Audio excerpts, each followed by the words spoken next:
We are going to be reacting to the Evolving Azeroth panel from PAX East. Now, this is an interesting panel because it talks about the evolution of WoW's lore and its universe and all of its stories. So we're going to dive right into it and just see what they have to say about World of Warcraft from 2004 up to the modern day and age. Yeah.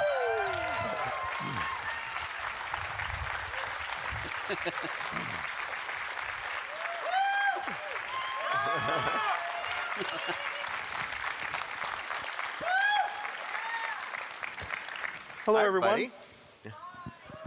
Hello. Welcome to our panel on the evolution of Azeroth. I'm Randy Jordan, a community manager with the Warcraft team. I started playing World of Warcraft 20 years ago, and I joined Blizzard 6 years after that. I want you to meet my coworkers, starting with Paul. You start with me. My name is Paul Cubitt. Nice to meet everybody. I am an associate game director on World of Warcraft, working on the Midnight expansion. You can see a younger picture of me right behind me here. There you go. Yes. So due to the fact I've been working on this game for close to 20 years now. I started in 2006. Hope you can all hear me. Test 1, 2. Test 1, 2. All right. Perfect. Yeah, you just got to touch it. Just gotta look. Yeah, been working on the game since roughly when we were working on The mic issues, like I get it. I have the buzzing as well every now and then, but that was kind of like really bad for a professional showcase. I mean, they addressed it pretty fast, but like it is kind of funny. I will say I kind of wish they hired more people from the community more often. The fact that the guy played World of Warcraft for 6 years and then got hired at the company, like I wish they hired more just people that were really into the game and community. on Courage. I started in game testing as a QA tester and worked my way into quest design. Did that for a long time, worked on all parts of the game, and now, yeah, working on making cool stuff at Midnight. Yeah, nice to meet you. I'll jump right in next. Hey, everybody. My name is Jeremy Fiesel. I haven't been here for the 20 years that Paul has. I just celebrated my 15-year anniversary at World of Warcraft, and I got my cool little blue ring.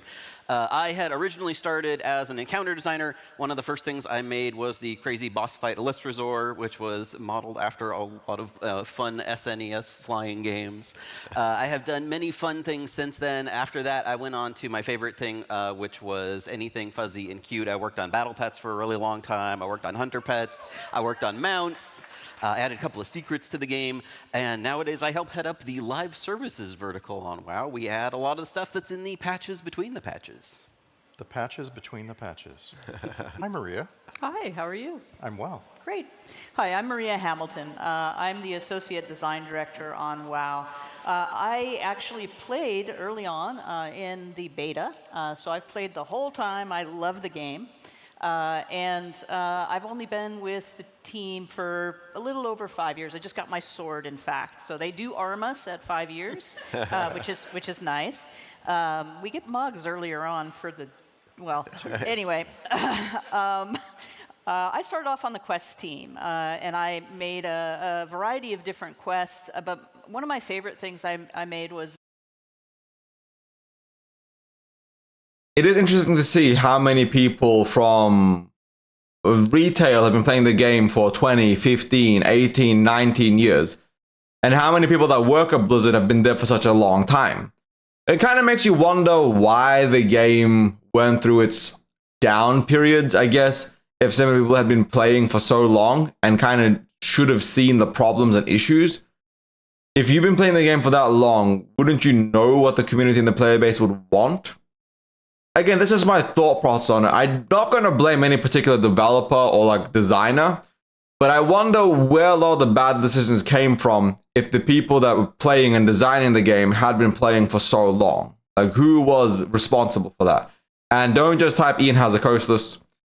He gets blamed for too many things as is. And it might have been him. I'm not saying it's not, but it is what it is. Dead Blanchy, the mount. I had a lot of fun thinking through how that would play out and work and make sense. And I'm responsible for sort of the world, what we do in the world, the quests, the narrative, and sort of how everything plays out in our expansions. That leaves me. Yeah. My name is Jesse Kurlanchik. I'm not an associate. I am not a director. I am one of the principal designers on WoW, and I lead up housing. I have.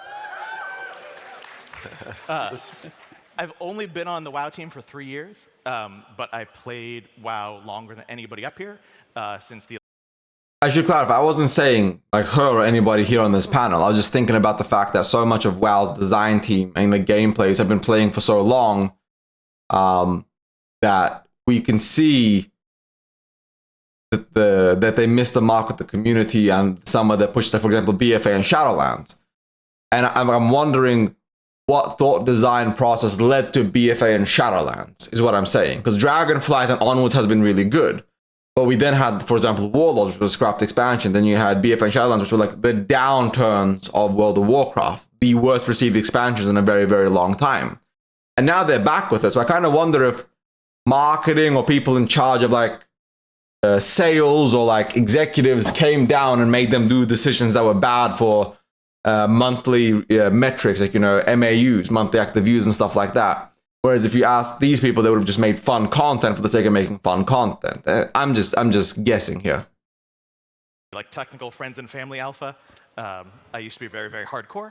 Now I'm very dad. And so The average classic player base right there. So let's go back to the beginning. Thinking back on the beginnings of World of Warcraft in 2004, how did the development team envision the living world of Azeroth growing and evolving? Yeah, I could take this. So we've been thinking about Azeroth as a living world for since the beginning, and a living world can kind of mean a lot of different things. I think like first it means the world is changing. And you look at this, it's kind of interesting. Kalimdor and Eastern Kingdoms in 2004. This is all we had. Now you got Kalimdor, you got the TBC editions, you got Northrend, Outland's not even shown here, nor is Draenor, nor is Shadowlands. You then have Pandaria. You have, Kultiris and Zandala. You have the Broken Isles. You have the Dragon Isles. You have Kaz Algar. And you just see like the development, the pipeline, the progression of the content, how they kept adding to the world, because there's only so much you can do to the map of Azeroth before it just becomes, I guess, convoluted. And that can be from like a minute-to-minute, hour-to-hour basis when you're looking at things that were in the very first version of the game, like rare mobs or treasure chests, variation in the space that it wasn't always predictable.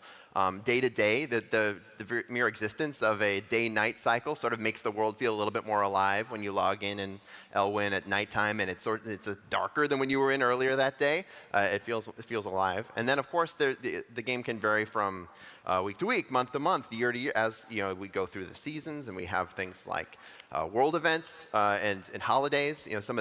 We had a team at the very beginning called the World Events team, which is just a group of 3 intrepid designers who were entirely in charge of building things like holidays. They built all the first Winter Veil and Hallow's End and things like that, moving on to Brewfest later on in Burning Crusade and so on. But also just populating the cities and the spaces and making it feel like the world was alive. So that's sort of like the first way that the world is a living world. Second is how it's sort of evolving and the story progresses over time. In that first, before we got to BC, I think we had 13 patches. It got to like 1.13. There was all sorts of things, just like the story advancing over time with the addition of things like new dungeons, new adventuring areas, new quest lines, raids, all getting added in over time, sort of figuring out how we were going to progress the story. And of course, that continued into later expansions as the story moved further and further. And last is just having players in the world and the gameplay changing. The mere existence of y'all, if you play World of Warcraft, makes the world, sort of vibrant and variant from, play session to play session and day to day. I think even more again, you all have changed in the past 20 years. We used to be on Ventrilo and TeamSpeak. Now we're on Discord. We used to be on the forums. Now we're on Discord. Twitch wasn't a thing. YouTube was barely a thing.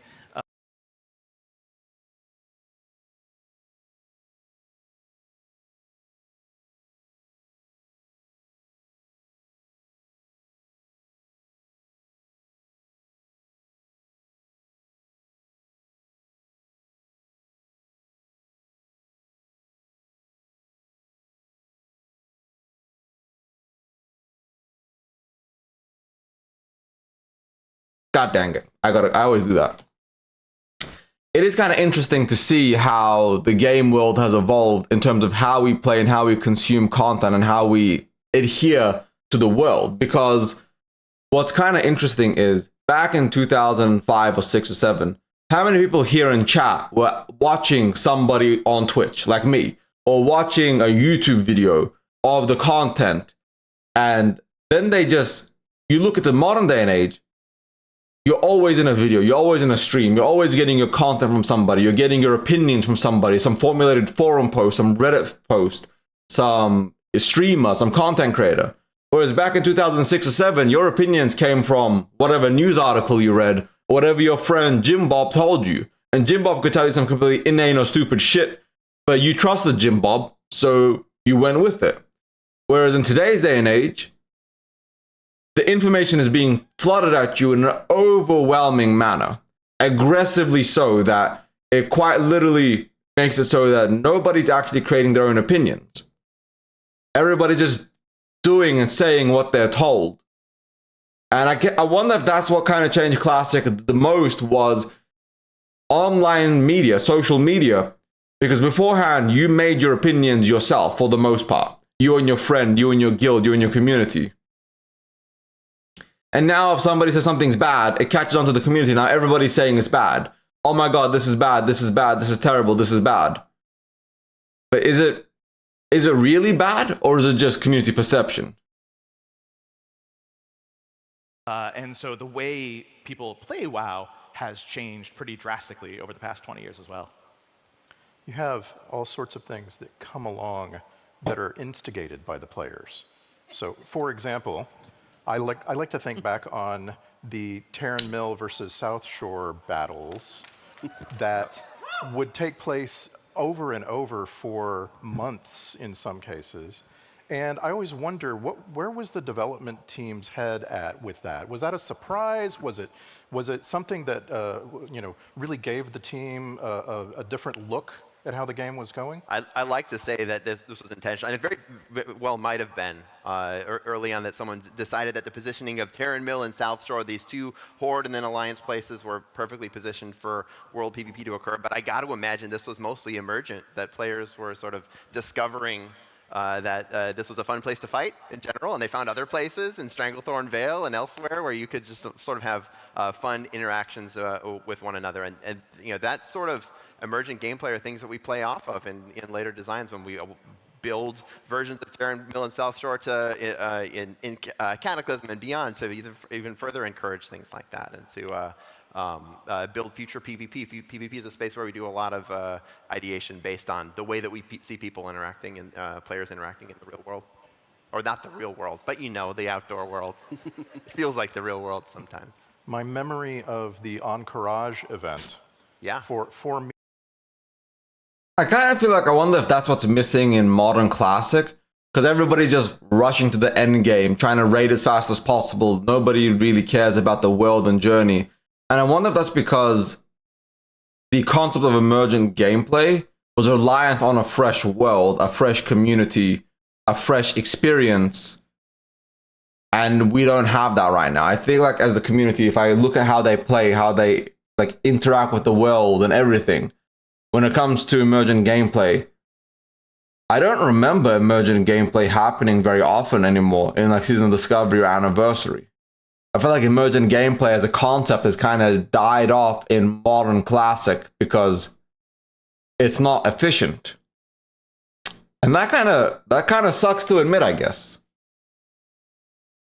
I guess the last thing we got close to emergent gameplay was no, because that wasn't even emergent. That was something they put there by force, like the Blood Moon event in Season Discovery or the Blackrock event none of that's emergent because that was developer created to force people to partake in an event. Me and my guild was one of being on a boat in Menethil Harbor for the entire event. And I recognize now that that gave the design team something to chew on and something to improve against. So were you on a boat because you were trying to get there or because you were trying to stay as far away from the ruckus as possible? I actually wanted to be there. I wasn't very lucky. Yeah. So the Ancrage event was sort of the culmination of us, again, building and trying to build a living world, a space where it felt like, you know, the players were working together, acting together, this enormous war event. For those of you who weren't there or aren't familiar, this was an event where huge groups of players were gathering wolf pelts, and the Alliance needed Peace Bloom, and the Horde needed this, and we would all gather materials together, and then groups would choose champions, and you'd go through a difficult series of quests before one person on every server could ring the gong to open up this raid for their server, and it was this sort of huge, epic moment that's really defined a lot of the way that we've designed public events later, and really been instrumental in figuring out, you know, how we can build this living world. You know, it didn't come without consequences, as Randy said. You know, he was stuck on a boat because it was a lot of these events had brought so many players that it just brought the server to its knees.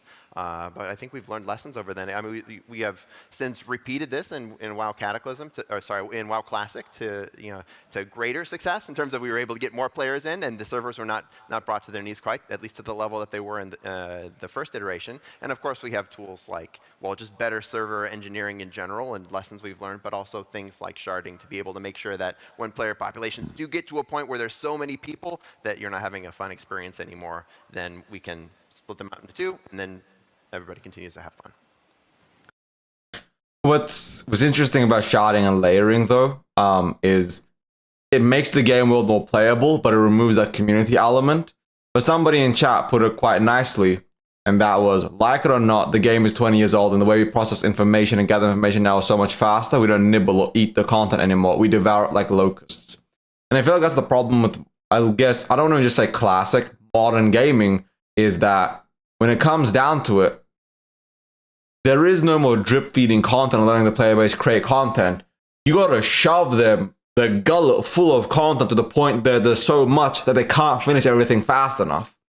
Because otherwise you get to the classic WoW situation where after the first 3 months, the first 6 months when 2019's launch, meta, min-max, efficiency. But that's a whole different argument and problem when it comes to modern MMOs and gaming is the sweaty player base, they got to optimize the fun out of their experience. It's just what it is. So at some point after the launch of Original WoW, the team starts working on the first expansion. Tell me from a design standpoint, what does that mean in terms of getting to do some things that maybe you didn't get to do originally, or build on some things that you learned about after the launch of Original WoW? Yeah, so for, did I lose sound again? Test one. There you go. Okay. I'll sit forward like this, and then hopefully it won't happen again. Early on, when we're making BC, we sort of discovered that players were identifying in sort of different groups. You know, the WoW player base is not monolithic. There are people who enjoy raiding. There are people who enjoy PvP. There are people who enjoy questing. Of course, there's people who enjoy everything, but that is not true of every single person, and some groups might prefer one thing over the other.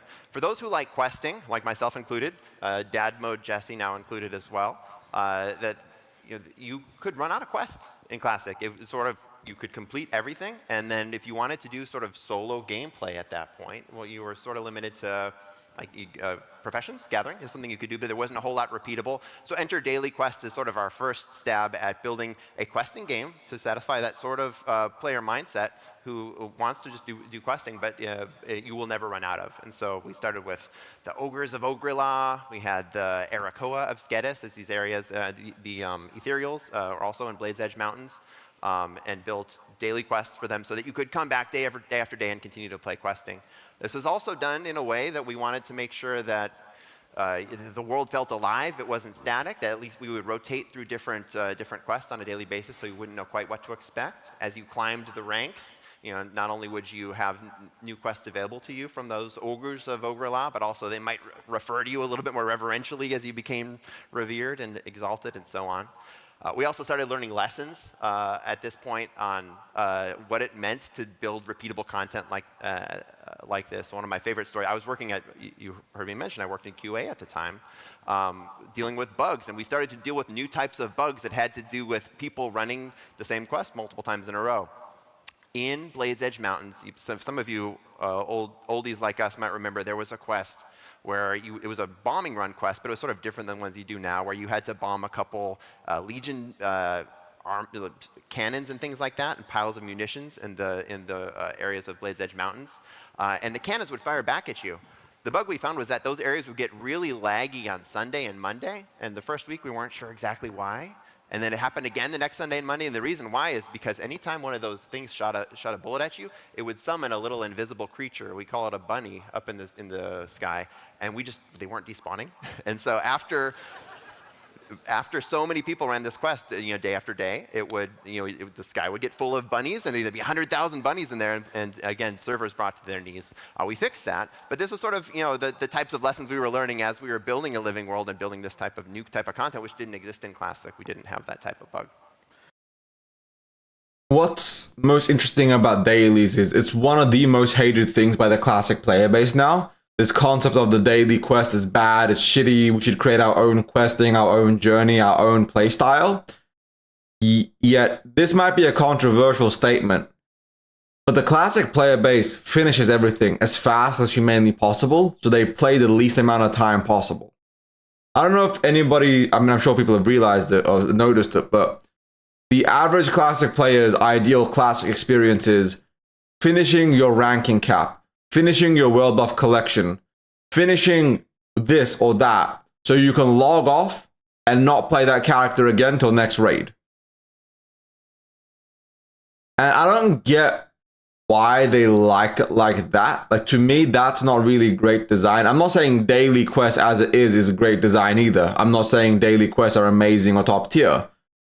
But what is the point of trying to make it so you finish everything, that there's nothing left to do, that you consider a complete final game? Just so you can repeat that same content over and over again till the end of time, I guess. Because TBC, in my opinion, is, in quotation marks, a better gameplay experience.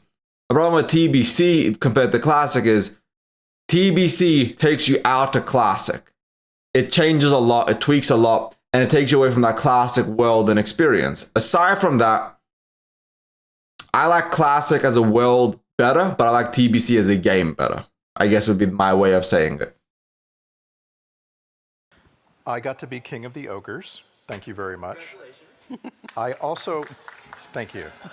I also really And I do want to say what you said. People want everything completed so they don't feel forced to log in. It's not about the raid logging as much as not feeling forced to do dailies or farming.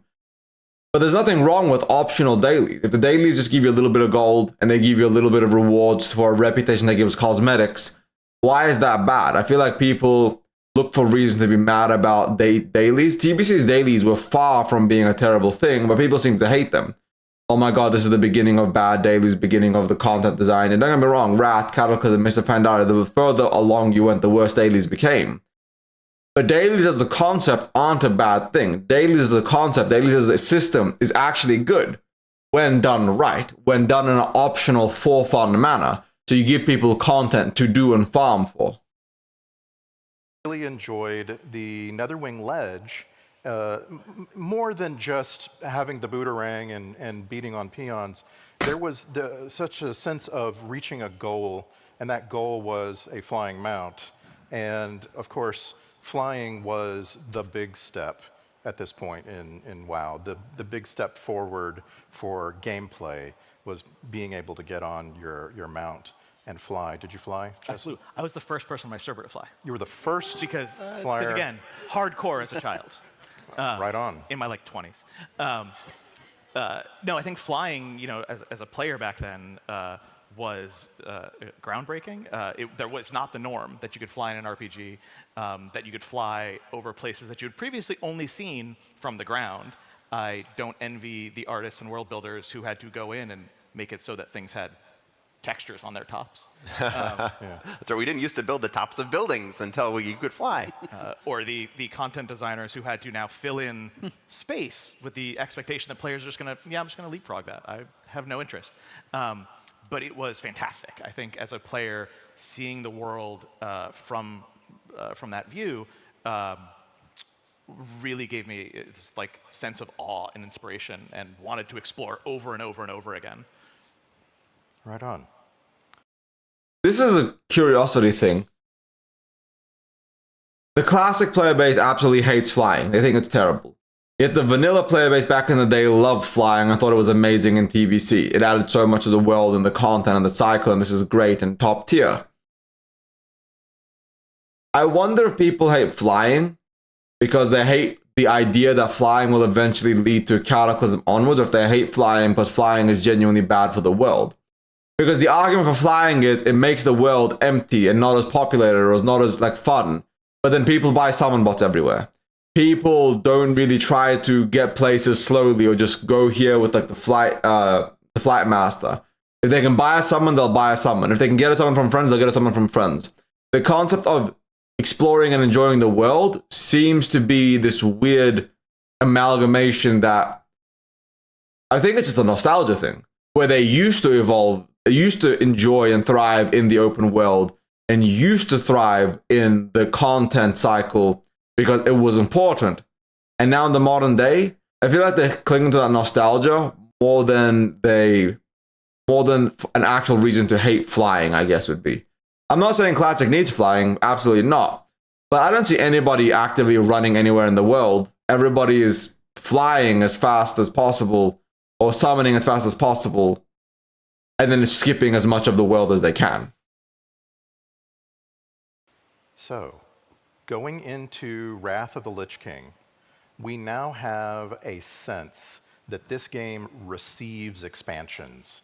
It is going to continue to grow and evolve for who knows how long.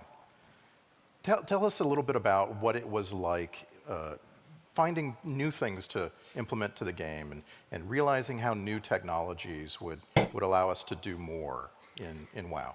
So back after we had built Classic and Burning Crusade, I think one of the things we self-reflected on the most is the world didn't change with you, that you could do these awesome things, kill dragons, unite peoples and whatnot, but the world always stayed static. And that was necessary because everybody's living in the same world, and the world can't change for you but not for them. So we wanted to build tech to be able to do that. We built something called phasing, which is something which, if you're not familiar, I think a lot of you, if you've played World of Warcraft, might be. But this is basically one player can do something, and then the world will change. As part of a storyline, Booty Bay might come under siege by pirates, and that player sees Booty Bay under siege by pirates. But other people who haven't completed that storyline don't. And this is a really useful technology, but it's also it's something we actually continue to work with today, and have developed better tech for in later expansions. Yeah, we use phasing an awful lot because it's really effective for showing progression. Individual player progression, as well as times when we're using, a big group thing that's happening and we want you to see a specific thing. So it controls the visibility of what you can see.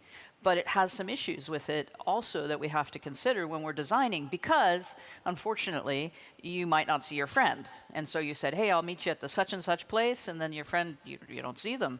And they don't see the same thing you see, so when you say, oh, I'm standing over by the big ogre, they say, what big ogre? So one of the downsides of phasing is that it separates people. It makes it such that it may look like someplace is empty when it's actually full of other people, but they're in another phase. So now we're very careful when we phase, when we choose to phase. And also, we have implemented party sync. If you're not familiar with it or you haven't tried it, you want to help your friend who's maybe behind you in the story, you party sync up, and now you'll see the same things that they're seeing. So very, very useful tool, but also can be detrimental to that feeling of being in a world if you're too separated from other people. Yeah, I'll say we phased a lot of that when it came out in Lich King, because it was a new tool and we were figuring it out. And then as we sort of progressed, realized that phasing is a story sledgehammer. It is super powerful for telling story, having the world change around you, but that doesn't come without consequences. And this has been sort of a repeated pattern, I think, is you see designers on the team excited about new technology, and they implement it in the first, sometimes a scrappy way, and then we'll iterate it over time. I do want to say something about phasing that's kind of interesting. Is phasing, like they did in Season of Discovery with, for example, they added the incursions, Demonfall Canyon. These were all phases on top of existing locations, right? And the incursions in particular, it did allow them to add a bunch of new content and change things without spending a lot of resources. Just the technology, I'm talking about the art of changing the whole world, right? Like the Rat Gates phasing. But I'm talking about in this context, for Classic, it does have good technological benefits to implementing phasing. But I do agree that once you start playing the world more and more, the world gets further and further dead and dead and dead, and that's just as a net negative. Gave us the water slide in Grizzly Hills. That's right. Yeah. What could be better? So the biggest phasing that I can think of that came along was actually done by Deathwing himself. Yes, indeed. Yes. A major change to the landscape. Tell us about that. Yeah, so I think this is continuing this line of thought. If we want to see the world changing, the big idea for Cataclysm was, what if we changed everything? What if when Deathwing came out of the Earth, it changed so much that entire quest lines changed, entire zones changed. The tops of the mountains in Badlands are sheared off, and the Barrens is split into two with a big river of lava in the middle, and so on. And along with that, the quest lines changed. If you go to a lot of those Cataclysm-affected zones, you'll see the story is Deathwing just came out of the Earth. We learned a lot of lessons in doing that. One, it was a lot of work to do to rebuild all those zones, and a lot of them were done really quickly. Again, I mentioned scrappily before. We did built those zones really quickly, but also some players weren't as happy about the changes. The changes we'd made to zones were done with good intentions of looking at classic quest lines and saying these don't really match our philosophies anymore. Sometimes a quest might send you all the way to another zone, and then you come back, and then you get 15 silver and nothing else, and that's it. And so we wanted to build quests that are more in the at the time the modern sensibility of like let's build these into campaigns, into storylines that have beginnings, middles, and ends. And you see that with the Cataclysm affected zones.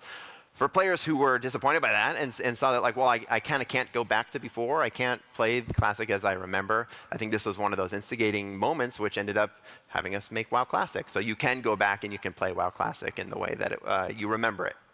And a lot of players, I'm sure many of yourselves included, do prefer to play that way. And it's great that you can.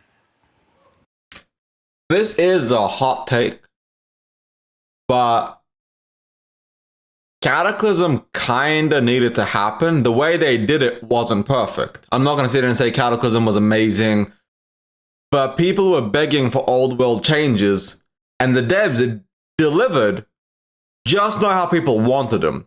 When people wanted old world changes, they meant more like Wrath and TBC, redesign of the zones, redesigns of the world and the quest lines, without completely and absolutely, utterly changing everything. They wanted to modernize the game world without it becoming what Cataclysm was. Cataclysm did need to happen. It just didn't happen the right way that it should have. And that's my personal opinion. It seems like Mists of Pandaria is also a little reflective of what you were just talking about. There's a condensation of everything. When you talk to players about their memories of Mists of Pandaria, it's very cozy, it's very tight-knit, and that feels to me like that was the intention of the design team. What do you think? I totally agree. Yeah, I would say that Mists is sort of where things started to coalesce a little bit, that they started to we started playing with the tools that we had been working with the daily quests and weeklies and phasing and learning those lessons, taking the big experiments and building them a little bit more in a considered way. That living world of Mists of Pandaria really felt like it was there, that the daily quests that you were doing weren't always going to the same place, but you could be going to the Celestial Temple in the north one day and the south the other another day, or you could be helping out the Shadow Pen with something based on your actual, playing your class and fighting. But another time you might be helping the anglers or the tillers of Half Hill, and like doing something which is a little bit more domestic. Maybe that's sort of the early stages of what ended up becoming housing, or at least those that style of playing WoW. I could very much see a connection from that to what we're looking at doing in Midnight. The farm is one of the greatest things that's ever been in WoW. That's what I'm saying. The farm was simply awesome. Yeah. And for the next little bit, I'm probably not going to have as much to add. I'm not a big retail player. One of the biggest steps that WoW ever took in Legion. The updates to world content and end game content.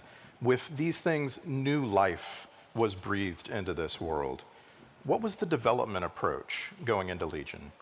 So, like Paul was mentioning, I think by the time we got to Mists of Pandaria, it was feeling like we had a really well-polished version of a lot of the core elements of World of Warcraft. You had cool rare spawns popping up, you had fun dungeons and raids, you had the introduction of challenge mode to help continue to challenge that audience, so the team is still experimenting and doing fun stuff in that space. You have the cozy farm, like you mentioned.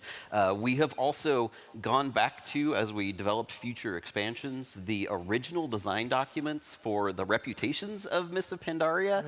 Because it had one of the coolest breakdowns originally, prior to any work being done, of how the reputation, what their vibe would be, what they would be all about. So you'd have this cool, what was now kind of an ancient Microsoft Word document with weird formatting that was like the tillers, and they're all about these particular professions, and this is what their whole vibe is, and here's where they live.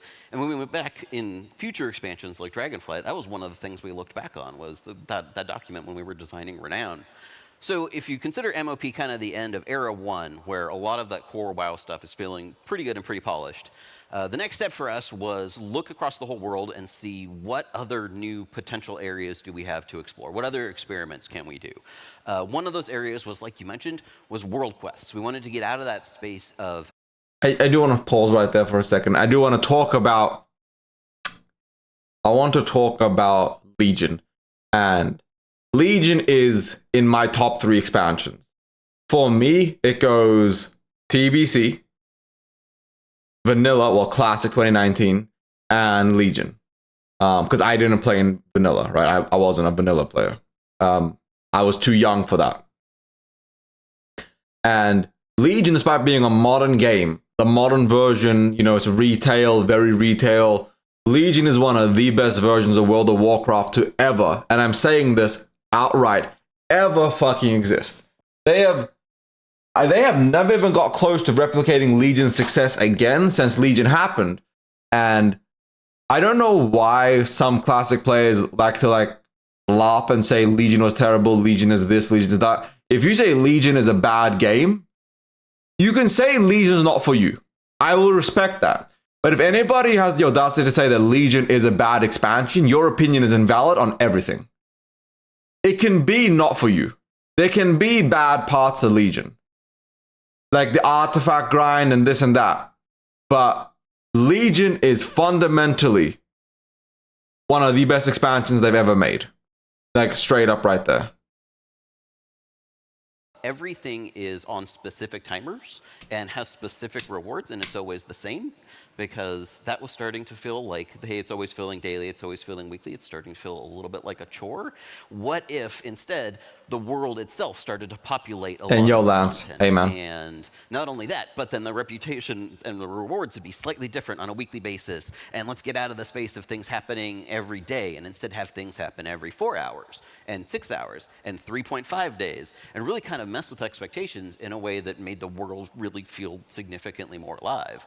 And then you start layering all of the many systems of Legion on top of that, and how they can add a little bit of that randomness and a little bit of that spice to your day. For example, adding the emissary system, where you not only could do a whole bunch of world quests and get an awesome reward and potentially get a legendary from it as well, and that would completely change up what your week was going to be like. But also, we came up with this concept that we were calling capacitance at the time, where you didn't have to log in and do all of your emissaries every time they were up, or all of your world quests every time they were up. They would start to build up over time, which is another way for us to make it feel like, hey, the world is changing when you're not there, so that when you log in, it's going to feel significantly different. And then, of course, the team, throughout this time is also experimenting with tons of new content. This was our first time really taking our foray into special secret content and having this extra layer of what was, we tried to make undata mineable, and that was a real back and forth with the community for quite some time. But exactly how do we hide secret content when they know everything about our game? But with all the secrets of Azeroth that we included in the Lucid Nightmare puzzle or the Kazumath the Hungering. Yes. What was the first secret? The very first secret, the very first secret we did in kind of the modern Legion era, this might have actually preceded Legion. It had this idea for, what if we just hid something off in some corner, right? Okay. So we added this little Murloc egg, which was in Northrend, and it's in a cave. I remember. It's like you have to go out in the ocean. You have to go out in the ocean. Northrend. Nobody would go out there. So my thought process at the time was like, yeah, just stick this in. Like, it's cool. Like, nobody will know there's this thing out there. If you go to the pet journal, it says this exists. And that started, the forum threads that were like, does anybody know where to get this pet? This seems like a cool pet. It's a Murloc. And the community found it. And then there was this neat article about it. And then there was forum posts about it. And suddenly there's this interest in, hey, the devs are actually able to add stuff we don't know about. And then, of course, that got me thinking, like, yeah, well, neat. Like, how do I do more of this? A couple of months ago, I was asked to summarize the WoW community on Discord. And it was so fun to go look at the different Discords. And the secret finding Discord is huge. And they're so energetic. And they're having so much, even when they're not working on a secret, they're having so much fun. Something else in Legion, which The Season of Discovery secret community was amazing. The Khonshu secret, the Xal'atath secrets, the secret agents. They were going ham trying to find stuff. And I think adding secrets to the game is one of the best things they could do. It adds a lot of flavor, a lot of content, a lot of context, and it just makes people excited and happy to dive into the world and find things. It gives people things to do outside of raiding or PvPing or raid logging this or raid logging that. So it's just a raw good thing. I feel like ties back to this personal, cozy approach, like we saw in the Half Hill Farm. Class halls. The team somehow made a dozen class halls, and they were different. They weren't just the same thing for a different class with some different colors. Tell me about that. You say somehow, and that's good production processing. That is how. From my perspective, it looks like magic. That's how you make 30+ artifact lines at the same time, too. 30+. Well, I think, that gets back to what Paul was talking about how to make the world feel like it's a living space, right? And there's a couple of different ways I think that Artifact accomplished that. One of them was we couldn't cram all of Artifact quest lines just into the Broken Isles because there was a lot of Artifact quest lines, and somebody would have had their Artifact quest line just hanging out with Murlocs up in a corner. Like, there just wasn't enough space. So the team had this idea of like, hey, let's go back to all of these older spaces in World of Warcraft and not cataclysm them all, but revisit some of the storylines of things like Subchapel and some of our favorite characters back then. And this was sort of a new way for the team to think about reusing a lot of those older spaces in a new way that told the next chapter of their storyline. And that changed up dozens of the areas of older World of Warcraft. But then, like you mentioned, there's also the idea that, hey, we're going more in depth into what your class is and who they hang out with and who their minions are and what their whole vibe is. And the class halls, I think, accomplished that really well in a way that we hadn't ever gone into in World of Warcraft before. You had some class quests prior to this, but there really was no idea of this is your space and you're going to hang out with other mages and you're going to do mage stuff. I play a mage. So, and that's going to be cool and awesome. You're going to get a special set for it, and you're going to get your own minions for it and everything. Like, we really went deep into that lore of each individual class that I think it helped make each class feel deeper in the overall world as well. It made the world feel more alive, too, because like if you were a mage and you saw someone else was doing other priest stuff and someone else is doing other warrior stuff, it makes the world feel bigger. It makes the world feel like it's not just on rails for everybody, but you have your own adventure that you're going on through. And you didn't get to do that stuff, The Legion class halls was some of the best, if not the best made content in World of Warcraft's history. I know for a fact that everybody was so excited that in BFA and in Shadowlands and Dragonflight, even the War Within, it's never come back. The Mage Tower was iconic. Like, the encounter design and class design of Legion was so phenomenal that it was World of Warcraft's honestly one of its major peaks in terms of just design across the board. Legion hit it out of the park on so many elements, it's insane. And the fact that they went from Legion to BFA always trips me up. How the fuck did BFA come after Legion? They did everything, almost everything so well in Legion to just miss the mark on everything in BFA. Yeah, you got to see somebody else doing something crazy and being like, what are they doing? Now I want to play a Warlock. Yeah, exactly. Why are you in Win Pass? I never thought of playing a warrior until I saw how they exited their class hall. That's very, very exciting. And I got a fishing pole. The Underlight Angler, that's right. Yes. Who do I have to thank for that? The professions team. Okay, we'll say the professions team. Yes. But it's just a very interesting thing that it wasn't a conclusion. When the artifacts were all made and working and implemented, that we could still do something more. Have that artifact fishing pole and give players a reason to come together so much as they did in Legion. So now that we've had some time to reflect on it, Dragonflight really represents a major turning point for World of Warcraft. Tell us about some of the big additions in Dragonflight. Before they talk about Dragonflight, I want to share my opinions on Dragonflight as a classic player. You may not have asked for this, but you're watching a classic player's takes anyways. Dragonflight was actually a really good expansion, but it didn't have the soul of World of Warcraft in a way that resonated with me as a player. There was nothing conventionally wrong with Dragonflight. Questing was fine. Raiding was fine. Mythic was fine. Mythic Plus. Like, everything was good. There was nothing bad about it.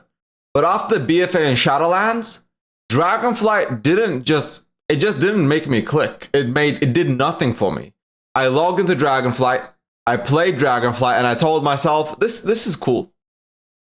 But Dragonflight is the only expansion in World of Warcraft's history that I never bought. I played 4 different free weekends, and I never managed to get into Dragonflight no matter how much they let me try the game for free. And I just told myself, I don't know why. This is drastically better than Shadowlands and BFA, so why am I not enjoying it? And to this day, I still don't have an answer. It just felt hollow to me. I feel like the hollowness of the game world and the design just made it so that it just did not hit. But that's just my opinion as a classic player at the end of the day. Dragonflight. Sure, yeah, I'm happy to speak about Dragonflight. I quite love it. So we were given enormous maps. So the world building team just made these massive, massive maps for us. And it fit really well with our themes, which was primarily about discovery and exploration. We're returning to the homeland of the dragons. We need to look everywhere and find all the things. And this led us to this decision to build a lot of smaller activities that you could find in nooks and crannies. We hid things everywhere. So those could be things like you fly to the super high peak and plant a banner for the Dragon Scale expedition. Or you see some loose dirt, and so you use a shovel and dig there, and oh, you got something cool. So small things like that, but bigger things too. For example, you could go hunting with the centaur of the Unaran Plains and sort of see what their culture was and learn more about how they valued their hunting dogs and their hunting hawks, right? But the one that most people talk about most of the time, of course, is making soup with the Tuskar. And I'm gonna turn that over to the chef here, and he can explain what he did. Well, first, can I get a yes, chef, from the audience? Yes! All right, thank you. So I was lucky to be asked to work on the folks who were building the community feast event, which is what we sort of call Tuskar soup informally. The directions here was, we'd been working with the culture of the Iskara for a while, or the team who'd been building the story of the Azure Span had, and they had an idea of what the fantasy was here. They said, we want a big event where you make soup. And we had a couple early designs, but like the idea we got most excited about was this character who sat at the pot and was giving everybody different directions of, you go get salt, and you go get one kind of fish, and you get another kind of fish, and you come over here and help stir the pot. And the way we were able to implement that was with scenarios. Scenarios is some tech that we have to sort of tell a shared story in the outdoor world. Usually it's sort of a long linear story or a multi-stage linear story. But again, being scrappy and using the tools that we had available, we said, what if we made 60 different scenarios though? And then the fish one was one scenario, and this fish one was a different one, and stirring the pot was a third.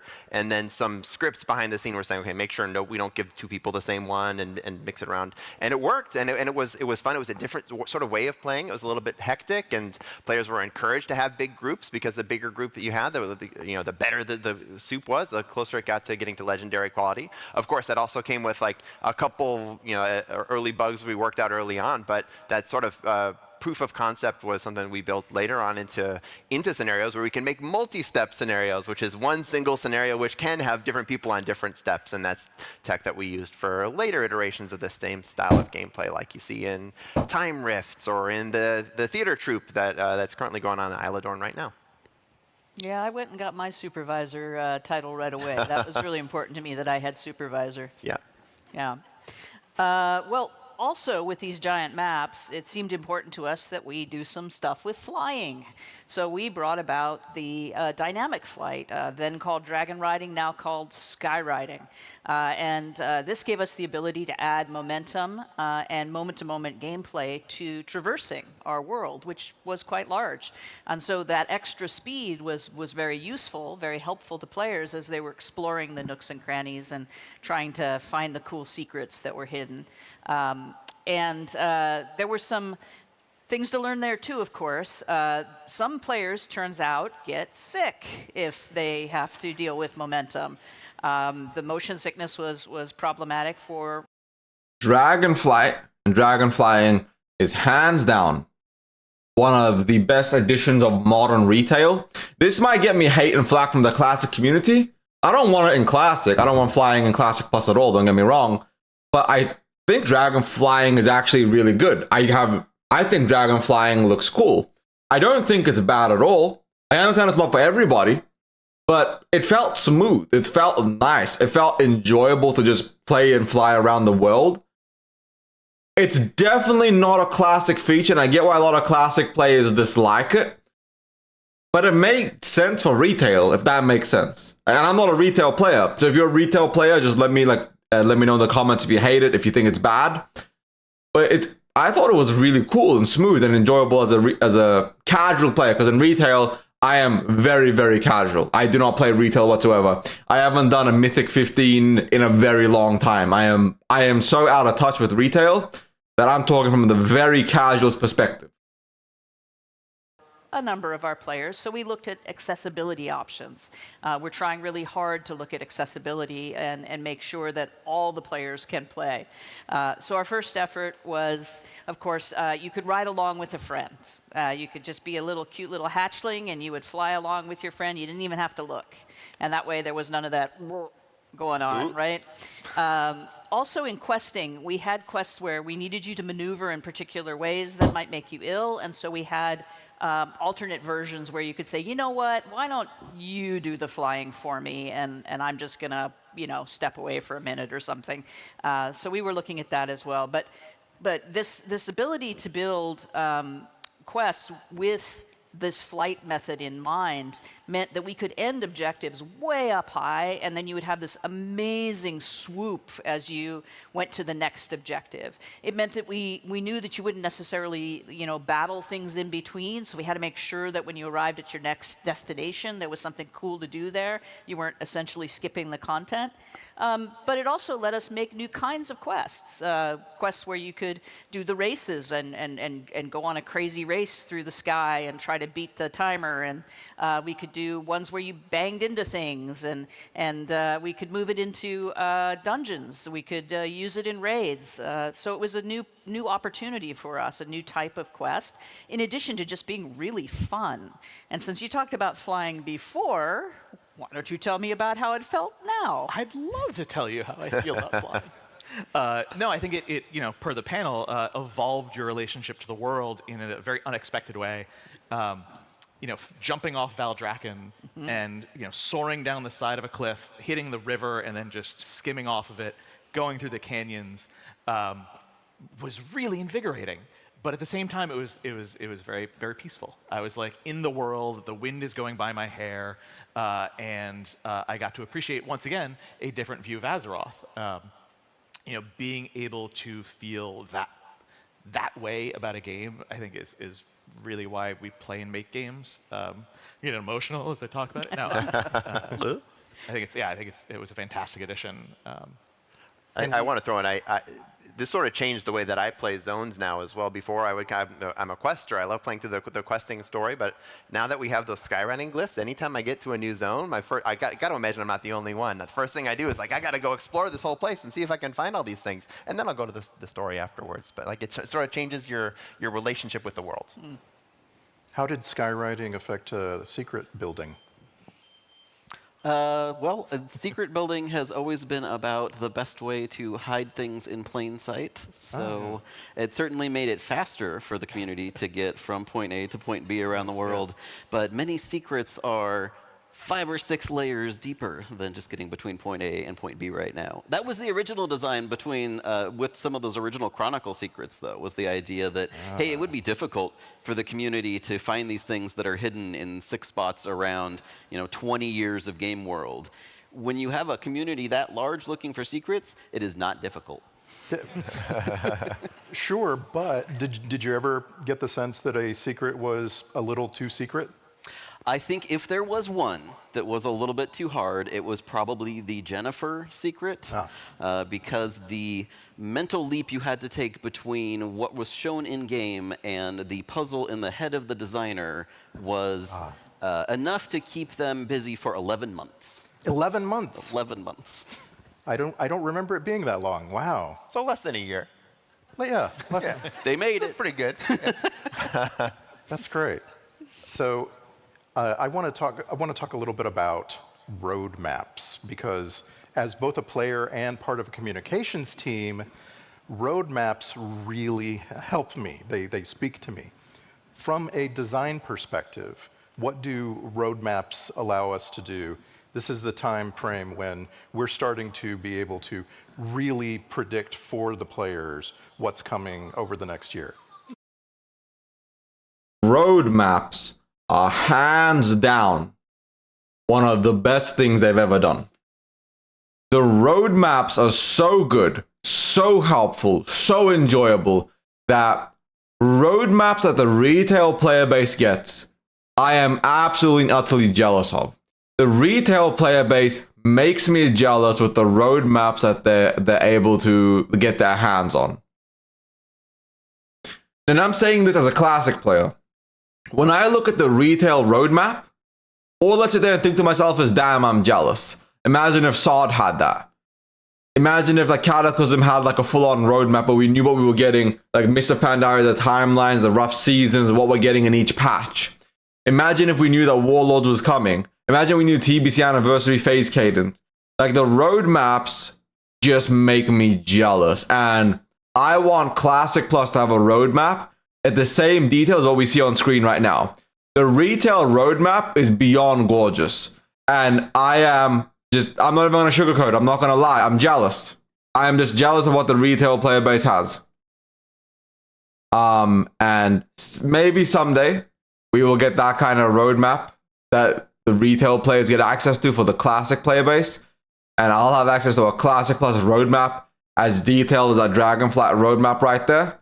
But that day is not today. But I am so jealous of what the retail player base has access to. Yeah, I can actually hear the emotion in your voice as a community manager liking roadmaps. Yes, I do.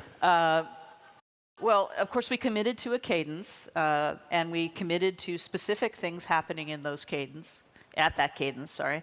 And by presenting this, we gave hints and tips, allowed for a lot of speculation. But what we promised was that we would deliver in a steady way, right? It was a predictable release, steady way, on PTR, when expected. And I'm very proud that we've held to that. We've hit it every time. So super proud of us for that. For the story, it's been wonderful. I too am a fan, because it allows us to plot out and figure out what's going to happen. So for something like the World Soul Saga, where we have a lot of story to tell over a lengthy period of time, we can build out. We actually have a Miro, which is a tool we use to basically map out everything and move things around. And it's like, who's going to die next? And this is great, right? I'm going to have a good time with this. No, we don't do the dying. Well, we do the dying a little, but yeah, so we can move things around, figure out like what we want to have happen where and why and how that all ties into the story. It gives us great opportunity to pace things and ramp things up. We get to make prologues for things and epilogues for other things. The Kirin Tor epilogue, for example, we were really looking forward to getting in there. So this steady cadence helps us as well because it helps us think through very carefully where we want to place things. And yeah, I like it too. Good. Anything else on that? Yeah, no, yeah, we're good. Probably the biggest turning point in the history of WoW was when Chris Metzen at BlizzCon 2023 announced the World Soul Saga. Take me back to the concepting and the iteration that led up to that. I gotta give my opinion on this one. I fucking love Chris Metzen, and him coming back on stage effectively made me give a shit about retail again. I bought the War Within Collector's Edition. It's on my shelf right there. Chris Metzen is an amazing storyteller, and him taking charge of the story and the world made me have faith. You can even see it in the War Within. He effectively had to repackage, reshift, and redesign the original storytelling they had in mind for the War Within. And then he made this World Soul Saga where he's effectively fixing the universe, fixing the world, fixing everything, and putting it all together into this one huge coalesced system where we're effectively working towards WoW 2.0. We have Midnight coming, then the Last Titan, and after that, we already know we're getting 14.0, 15.0, 16.0, 17.0. And he's already talked about the future of WoW and how the World Soul Saga is coming together in this huge collection to lead to a better, bigger, brighter future. So I'm excited for what retail's got. I want Classic Plus more than anything retail, don't get me wrong. Like I want a WoW 2 or a retail WoW, but either way, I'm excited. And I can't wait for next BlizzCon, because Chris Metzen's got his hand in every single storytelling pie. Yeah, I think Chris has mentioned it before, but essentially we were working on ideas for the expansion, the expansion that was coming after Dragonflight, and we had, a big story in mind, and his thinking was, it's just too big. It's never going to fit in one expansion. Let's really bring back all the people they expect to see. It's the 20th anniversary. We got to knock it out of the park. Let's do a trilogy. And we all went, a trilogy? Huh. All right. Let's see what that looks like. And like I said, we pulled out our sharing tool and started putting stickies all over and went, oh yeah, this could work. This will be good. Yeah, we can bring back all sorts of people. Spoilers-ish. Yes, please.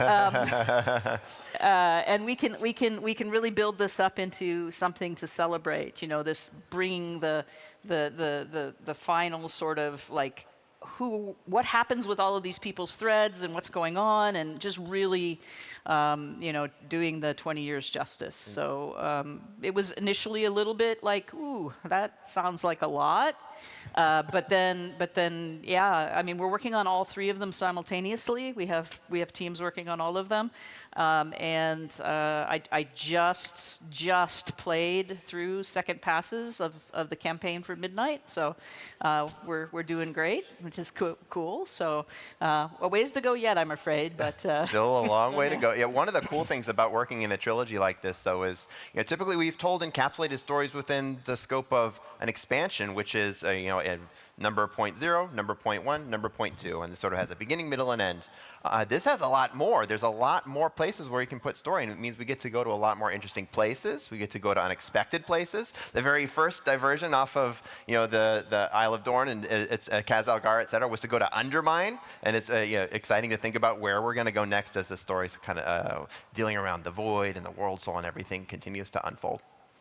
And during this development, it's exciting though. We can all be against it, but it's absolutely exciting where the World Soul Saga is going. It's not Classic Plus, but it's exciting. I want to see Chris Metzen's writing come back, and I really want to see what that leads to. And I don't get your question, Damien. If you mean date, yeah, I think so. I'd have to check my roadmap that I wrote, but I'll check it after this video. Of the World Soul Saga, the team has also been producing entirely new ways to get into the living world. What does WoW Remix Mists of Pandaria mean for you? Well, I mean, to the point that Maria was making about how the roadmap and having this consistent content cadence gives us great opportunities for adding a ton of new story content. Hey, it also gives us great opportunities for adding a ton of new interesting experiments, which we did all throughout Dragonflight. Everything from the revamped Secrets of Azeroth to the follower dungeons. Those were all little experiments that we were doing. And at the end of Dragonflight, we knew we wanted to take a couple of big swings on the experimental side of things. One of them was experimenting with reusing WoW content. And this was really, like, MOP Remix was really the combination of two different separate ideas that came together like a delicious cookie. One of them was, hey, can we expand upon time walking? At the time, we were doing things like turbulent timeways for the first time and finding that to be something that people were really enjoying. And we've continued updating turbulent timeways ever since then. But then we were asking ourselves, what is the most effective way to relive, say, a whole zone? Should we do zone walking? Or a whole expansion if you went even bigger than that? Meanwhile, a bunch of our team members were playing our sister game, Diablo 3, and we're doing a bunch of the Diablo 3 seasonal content, and we're saying, hey, can we get something like this Diablo 3 Seasons in WoW? Something where I feel like I'm going through similar content, but with wildly different gameplay and I think the remix project is good. I don't think it's necessarily for everybody, but I definitely see WoW Remix being a very popular game mode, and MOP Remix was very popular. A lot of people really liked MOP Remix, and it was actually considered a wild success, like very, very successful.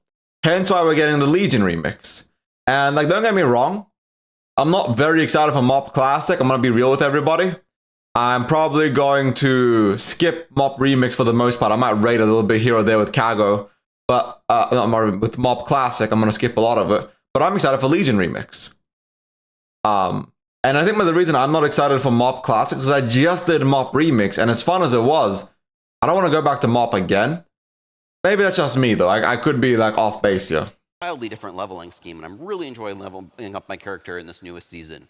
So as both of those ideas continued being iterated on in big whiteboards, as you mentioned, eventually they just kind of merged together into this great thing that ended up being MOP Remix. Let's go back to Mists of Pandaria, and we actually went and looked at a bunch of data, and we saw that a bunch of people hadn't even done Pandaria that were currently playing WoW, so it was also a great opportunity just to get people back to a space that they had, not even back to a space, to get people for the first time to a space that they hadn't done yet, because maybe a bunch of them had leveled up in Dragonflight. But then also, could we reuse this content in a way that felt different while I was leveling through it? So, and that was the impetus behind all the different itemization, the infinite Dragonflight, all the different layers on the content, the new ways to acquire the loot. I'll be playing Legion Remix. Don't you worry, Lance. Some of the interesting factoids up here. Some of our favorite leveling classes there. Together, brother, we got Death this. Knight and Priest, and of course Hunter and Paladin, because everybody likes playing Hunter and Paladin. A bunch of people made it all the way to the very end and managed to kill a mythic Garrosh. We felt that MOP Remix was a really great experiment. It was a great opportunity to reuse the older game in WoW, but also give people a chance to do it fresh. And I feel like one of the key parts about freshening up a piece of content like this that we learned was that it's really the most fun when everybody gets to experience it together. And that's what a remix does. It's not just turning on everything all at the same time and saying, hey, go have fun. It's, hey, we're going to go through this together again. So it feels like it's a new expansion, and it feels like you're progressing with your friends again, and you're all learning about what the most overpowered item combinations are. I'm in and that. Let's do finding these it. new secrets in the game about where did they put the special drops and stuff like that. It's a great learning experience for us, but also we got a huge amount of positive feedback from the community that they would love to see another remix at some point in the future. Are we ready to talk publicly about some more remix? And this is where they announced. This is where they announced Legion Remix, and then they announced the new game mode. Like they talk about Plunderstorm Season 2, and then they discuss housing here. So I am gonna stop the video here, because I've already seen all the rest, and like that's not anything to do with the evolving Azeroth panel. But I will say, watching this and seeing the way that the game has evolved, the community has evolved, and like just the evolution of World of Warcraft as a whole. The developers really, really have a lot of good insights onto what made World of Warcraft popular, what made it unpopular, what made it good, what made it bad. And they're taking all that information and actively applying it towards the future. So Legion Remix coming is cool. The Town of Salem game mode is cool. Plunderstorm Season 2 or Season 3 is gonna be cool. Them experimenting and trying new games, trying new game modes, trying new things to make the world better is ideal. The fact that we're getting player housing in World of Warcraft, the people have been begging for player housing for 20 years, is outlandish to me. That it took that long to get it. But we're getting it. It's gonna be cool. Like everything I've seen about player housing, I'm not sure if you guys have watched the Preach video on it, but player housing is obscene. It looks absolutely insane. So the devs are listening, they're trying, they're hearing us out, and they're actively going out of their way to make a better experience for the retail players at least. So it gives me hope for the future of Warcraft and the future of Blizzard as a franchise and a company, because it looks like they understand what's been happening. It looks like they understand what the player base wants and needs. Can they implement it now that they understand that? Two different things. Understanding and implementation, two different elements, two different coins of the same equation. But I truly believe that the retail devs and the classic devs are starting to understand what the player base wants and needs and are going to deliver that. I could be wrong. I'm not going to sit here and say that the devs are perfect. They've made a lot of mistakes. But I'm actually excited for the future of World of Warcraft for the first time in a long time, seriously, for both retail and classic. But let me know in the comments down below what your thoughts are on this. From a classic player's perspective, what are your thoughts on all of this? But thank you all for watching. If you like this video, please like and subscribe. If you hated it, understandable. Dislike and subscribe and become a dedicated hater. We don't half-ass hate on this channel. Thank you all very much. Ebonheart out. Peace.